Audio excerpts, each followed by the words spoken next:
Hi everyone, welcome back to my YouTube channel, to the real ones. Welcome if you are new. I hope everyone is okay. I hope everyone is fine in this difficult time, whether you're at home, with your family, by yourself, with friends. I hope everything is alright, and if not, I hope everything will get better. Today I'm back for another financial video. I actually need to find a name for this series or whatsoever. I'm still looking and I'll find a good one. But basically today we're here to talk about financial trap in your 20s. I'm still very young myself. I'm only 21, but there's loads of things that we can learn now to avoid throughout our 20s. Before we start, as always, make sure you're subscribed to my YouTube channel to not miss any more videos. Make sure you hit the notification button. Make sure you put a thumbs up on my video if you like the video or just for the support. And hit the comment section when you have a question, if you have anything to say, if you have any more ideas for next content or whatsoever. Please comment the video, let me know what you think, because you are heard. And also share the video with the people you like, with the people you don't like, with the people you know, with the people you don't know.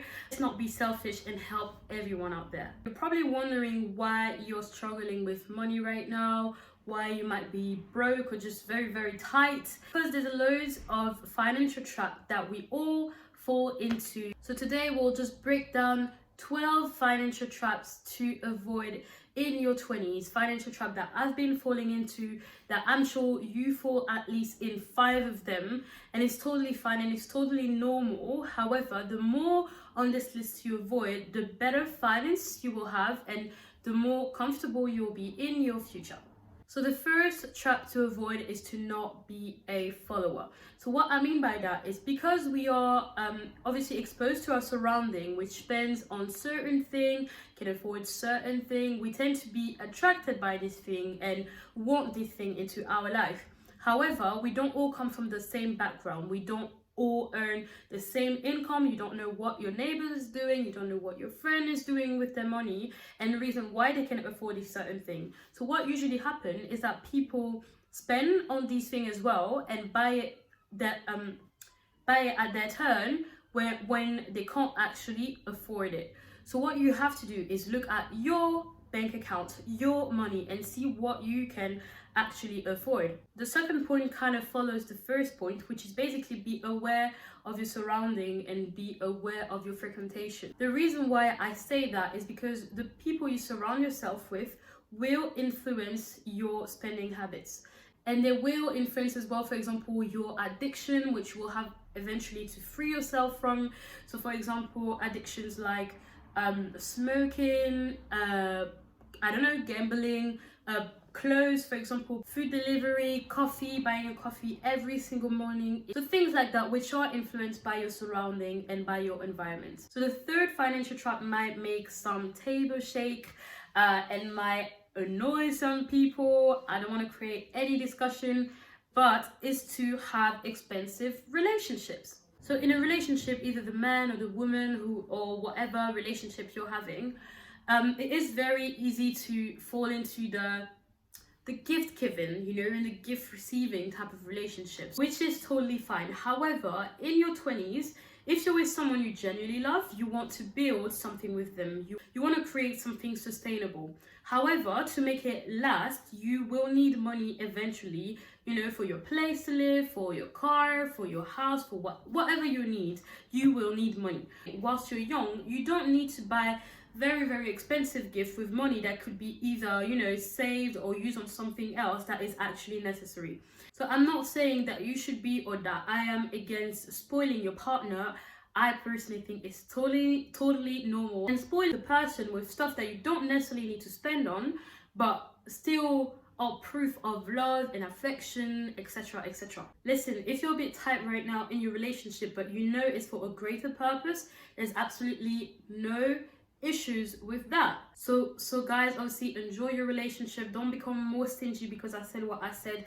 I'm just saying, be careful. There's no need to overspend. Okay, so the fourth point, which is a bit more for students, is to not exceed your loan or do not increase the debt further than what it is already like. So I can't really remember how it works in France. So I'm just going to talk for the UK, but for example, we have student loan and student finance who gives us money to be able to sustain our finances during uni, so either for maintenance or for our tuition fee.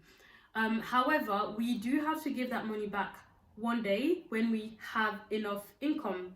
So the trap with that is to obviously be excited because they give you quite a big amount of money. So to be a bit too excited because of that and spend on pubs, spend on drinking, spend on parties, spend on clothes and loads of unnecessary stuff that you don't actually need, or that you will need only for a time being, but on a long term it's very there's actually a word to say that I can't remember the word, but basically it's something that does not last. You find yourself in 10 years or 5 years where the income you've actually worked so hard for is basically just feeding the debt that you have.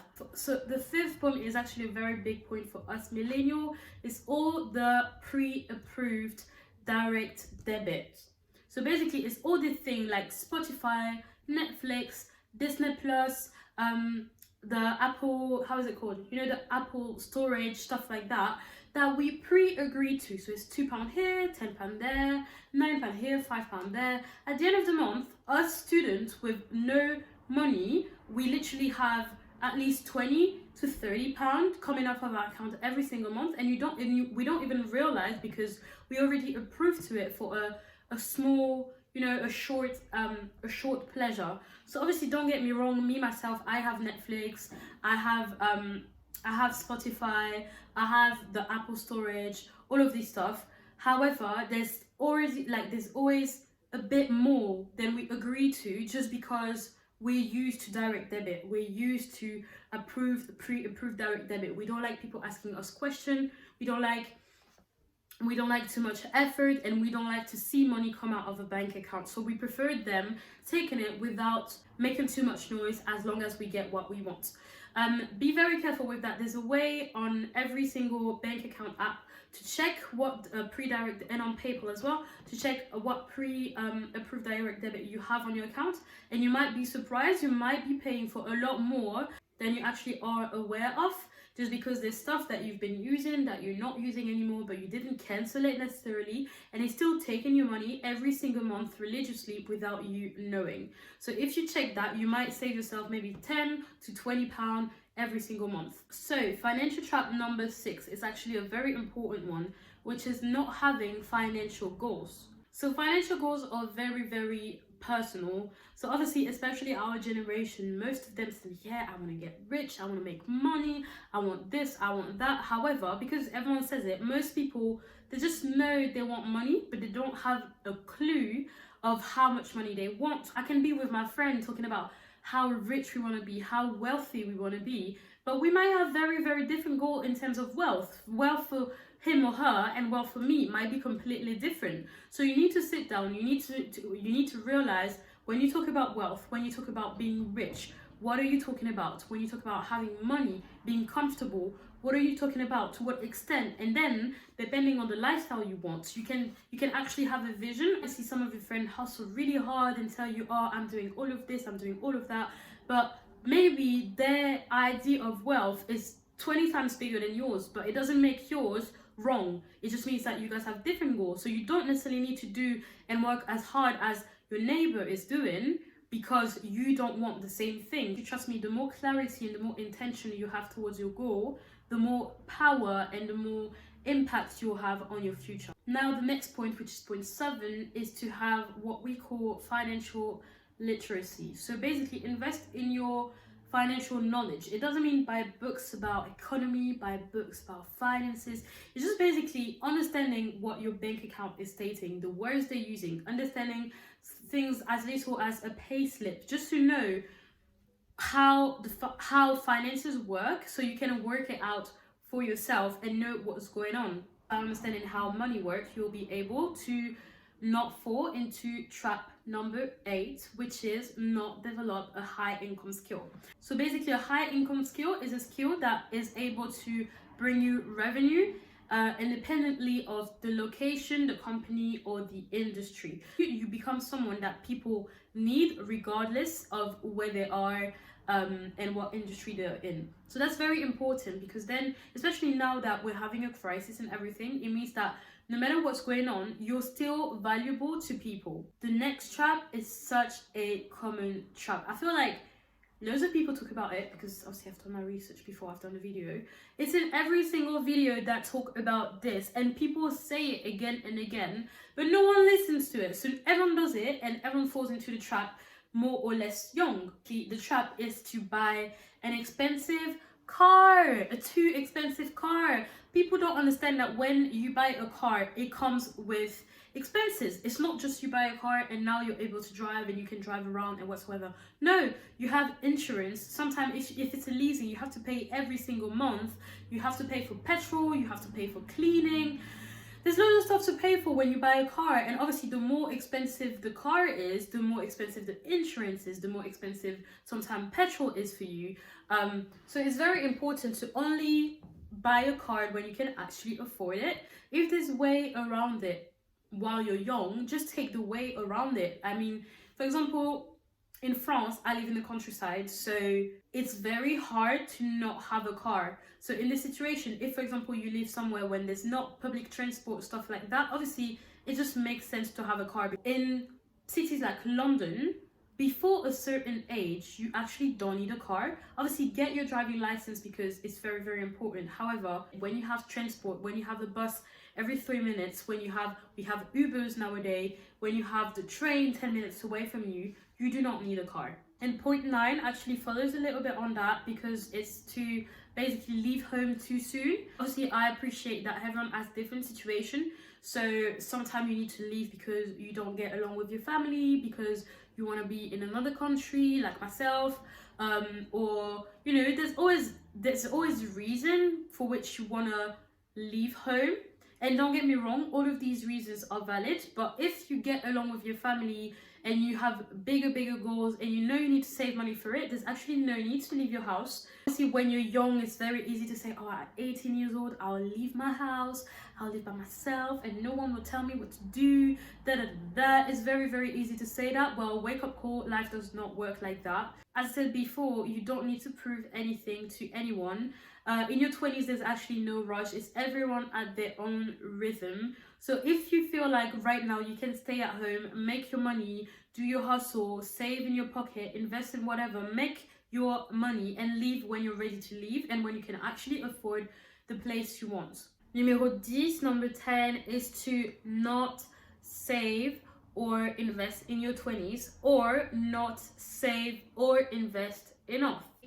Again, sorry for the people that are waiting, but I'm still not going to expend too much on that. But basically, investing is just a way to make more money out of your money, and by doing that you can basically secure a part of your future. Yeah. And save money is quite straightforward. Saving money is for when you have problems, when you have things like that, so you don't have to break the bank, and you don't have to use the money that you've just received this month and be tight for the rest of the month. So it keeps you out of being completely broke, if that makes sense. Trap number 11 is very, very simple, very, very short. It's just to not increase your expenses as your income grow. Basically, as your income will grow, it's going to be very, very tempting to spend more, use more, show off more. You actually don't need to do that. It's just more of an opportunity, can't speak anymore, opportunity to save and invest. And then when you're actually in a position where the image and the vision you wanted is actually very reachable, then do whatever you want with your money. Before that, there's actually no point. Be very, very humble up until you're actually at your goal.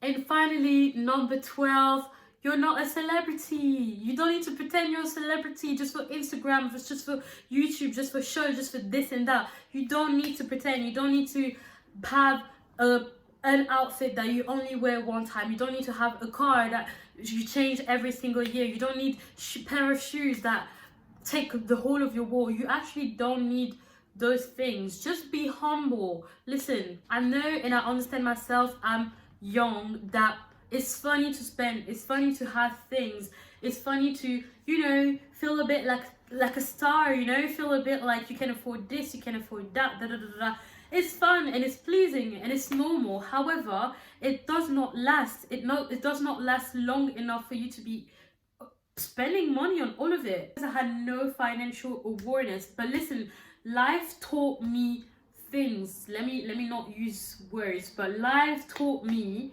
that I need to save money, I need to invest money, I need to be financially aware. But yeah guys, basically that's the end of that video. I hope that helps. I hope that if you find yourself in certain of this position, you will take action today. If this video opened your eye, if it helped you in any shape or form, please put a thumb up, show support. Please put something in the comments to let me know what you thought. If you're thinking of any other financial trap, if you are living another one that I've not mentioned, to help other people yourself.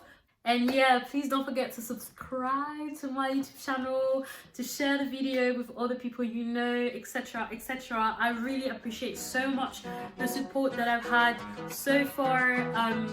And yeah, for all the people that share, for all the people that comment, for all the people that literally message me giving feedback, I appreciate it so much. And there's so many more to come. And yeah, thank you guys. See you soon.